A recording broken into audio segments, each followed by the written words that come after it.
আসসালামু আলাইকুম। আমি আজকে একটা হেলদি চিকেন রান্না করতেছি।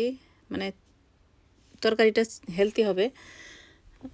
সো এটা অনেক কম সময় লাগে সময় বাঁচানোর জন্য। আমার একটু তাড়াহুড়ো আছে আজকে। তাই আমি এই চিকেনটা রান্না করার জন্য প্ল্যান করতেছি। আমি আশা করছি সবারই এটা কাজে লাগবে। যদি আপনারা পছন্দ করেন তাহলে আমাকে জানাবেন।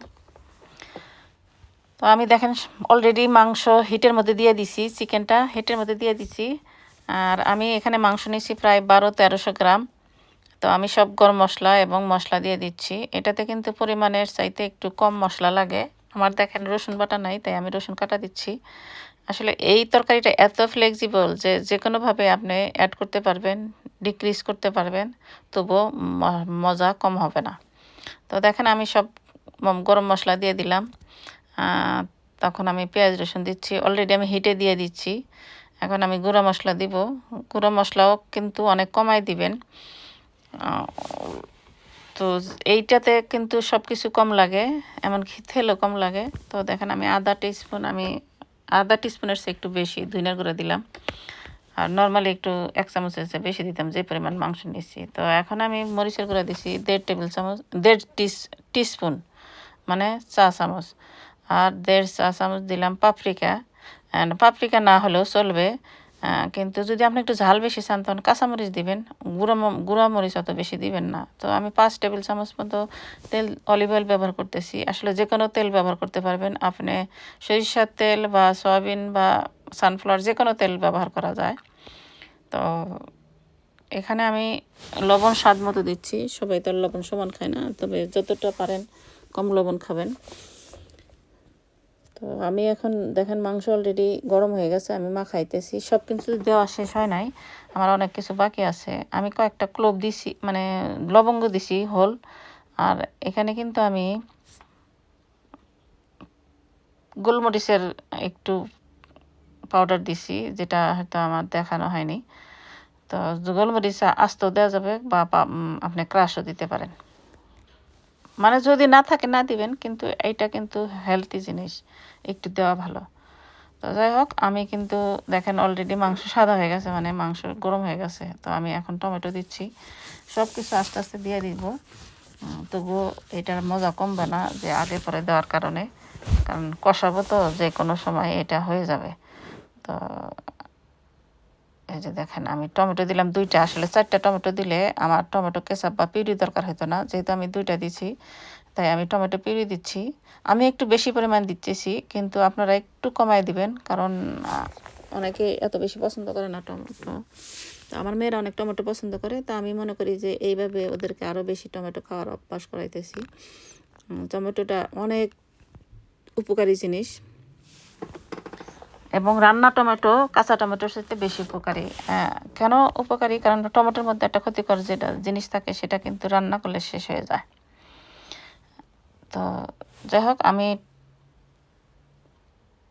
টমেটো পিউরি দিতেছি, আমি টমেটো কেচাপও দিব, কারণ টমেটো কেচাপের মধ্যে একটু সুগারি ভাব থাকে আর ভিনেগার থাকে, যেটা তরকারির জন্য আরও ভালো। আমি যদি টমেটো কেচাপ না দিতাম তাহলে 1 থেকে 3 টিস্পুন সুগার ব্যবহার করতাম। আপনি যদি টমেটো কেচাপ না দেন তাহলে একটু সুগার দিবেন, যাতে তরকারির টেস্টটা, আসলে 2 টিস্পুন এনাফ, তরকারিটার টেস্ট বাড়ানোর জন্য শুধু দিতে হয়। তো যাই হোক, তিনটা চা চামচের পরিমাণ মতো দিতে পারবেন, এর বেশি না, যে পরিমাণ আমি মাংস নিয়েছি। তো যাই হোক, আমি একটু মাংস বেশি নেই, কারণ হলো যে আরেক বেলা হয়তো খাইতে পারবে, এই কারণে নেই। একবেলার জন্য হলে এত মাংস দরকার নাই। তো দেখেন আমার রান্নাটা প্রায় গরম হয়ে গেছে। তো আমি অলরেডি অনেক কিছু দিয়ে দিছি। টমেটো কেচাপ দিলাম। টমেটো কেচাপ আসলে আমি যে পরিমাণ দিচ্ছি একটু বেশি দিচ্ছি। এখানে আপনি যদি 2 থেকে 3 টেবিল চামচ টমেটো কেচাপ দেন এনাফ। আসলে না দিলেও চলবে, তখন আপনি একটু সুগার দিবেন। তো আমি ভিনেগার দিচ্ছি না, আর সুগারও দিচ্ছি না। এইটাতে ভিনেগার অনেকে ব্যবহার করে, কারণ ইংলিশরা ওরা ভিনেগার খায় অনেক, ওরা ব্যবহার করে। এটা কিন্তু ইংলিশরা অনেক খায়। আসলে তরকারিটা কিছুটা ওরিয়েন্টাল টাইপের।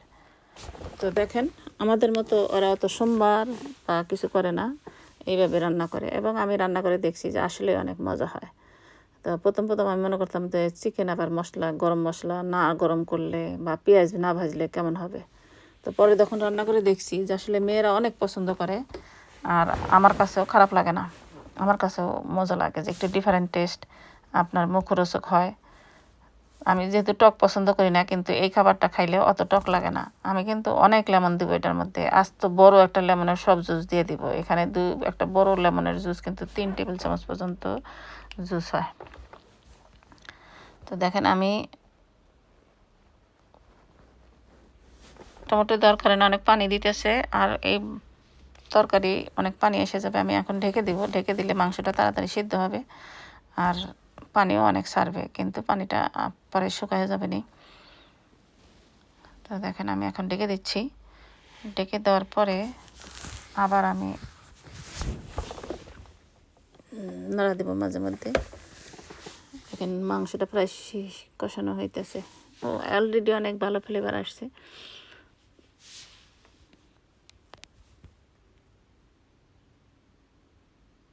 আমি আদা দিতে ভুলে গেছি, তো আদাটা দিব। এই আমি ঢেকে দিই, আমি আদাটা নিয়ে আসতেছি, পরে আমি আদাটা দিব। এই যে দেখেন আমি আদা দিয়ে দিলাম। এখন আমি লেমনের জুস দিচ্ছি। আমি আস্ত একটা বড় লেমন নিচ্ছি, তো সব জুস আমি দিয়ে দিলাম। অলরেডি তরকারি প্রায় মনে হয় হয়ে গেছে, এরকম ফ্লেভার আসতেছে, এবং আমি টেস্ট করে দেখছি যে এখনই মজা লাগতেছে।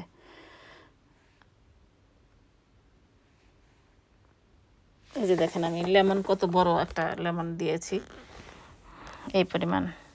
তো আবার একটু ঢেকে দিলাম। দেখেন আরও মনে হয় পানি ছাড়তেছে, কারণ ঢেকে দিলে একটু মনে হয় বেশি পানি আসতেছে। তো অসুবিধা নাই, কারণ এটা টমেটো আর এই চিকেনের এমনি টমেটোর কারণে পানিটা আরও বেশি দেখা যাইতেছে, আর এই চিকেন তো ঢেকে দিলে পানি আসবেই। আমি যখন ঝোল দিই না, তখন তরকারিটা একটু ঢেকে দিই যাতে মাখা মাখা ঝোল আসে। আর যদি ঝোল দিয়ে রান্না করি তখন কষানোর সময় কিন্তু আমি ঢেকে দিই না। তো দেখেন মনে হইতেছে আমি ঝোল দিছি, ও আমি আবার একটু লেমনের জুস দিছি, কারণ আমার মনে হয়েছে আর একটু দেওয়া যায়, তাই একটার সাথে একটু বেশি দিলাম।